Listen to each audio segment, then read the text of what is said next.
for years. They know where they are. They've actually housed some of them. So this is not an issue of we are trying to find it. I thought they were going to bomb the Sambesi forest if they were going to bomb anywhere else. Even I, as an uninformed civilian, knows that is where when they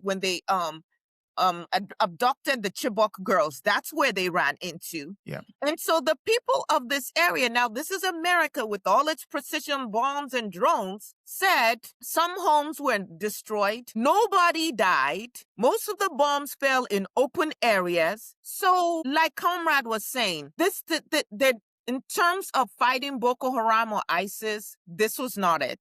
This is a subterfuge. But in terms of all the other things that Comrade has brought up, the access to the Sahel, the sending a message to African leaders, as well as to any other leaders across South America, Latin America, who might feel, oh, we can rise up against the United States of America.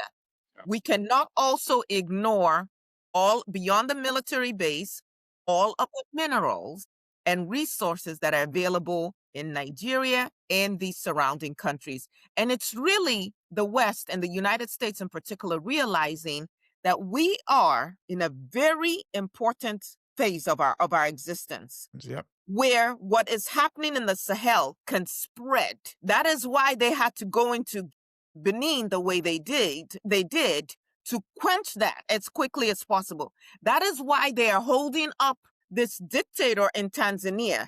That is why in Cameroon, they did not come against Biya because they would like to keep these forces in place. Yeah.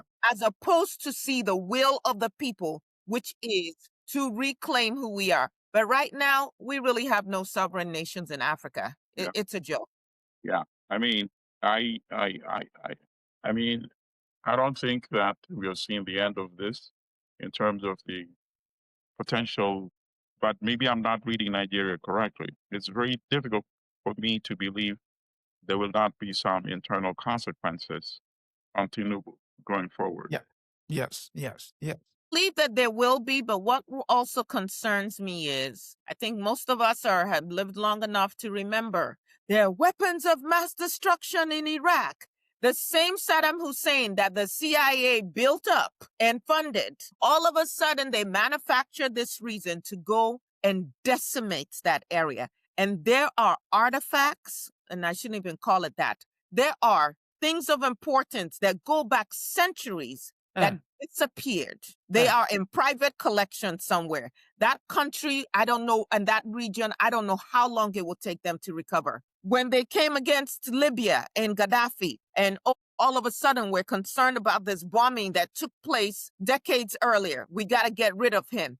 So we need to look every time, Vietnam, every time they come in and say they're coming to help you, you face devastation. And so my message to the Nigerians and the other Africans, blinded by your stupid allegiance to a made-up white Jesus that blinds you to the extent that you have a man who calls you a shithole country, who has not given your Christians any free visas to come to the United States like he did for the white South Africans, who are not under any siege, by the way, and that you will turn around and think this man means you're good?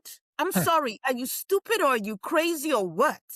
Well, Yeah. all I can say is this is the opportune time for the much more conscious elements of Nigerian society to intervene.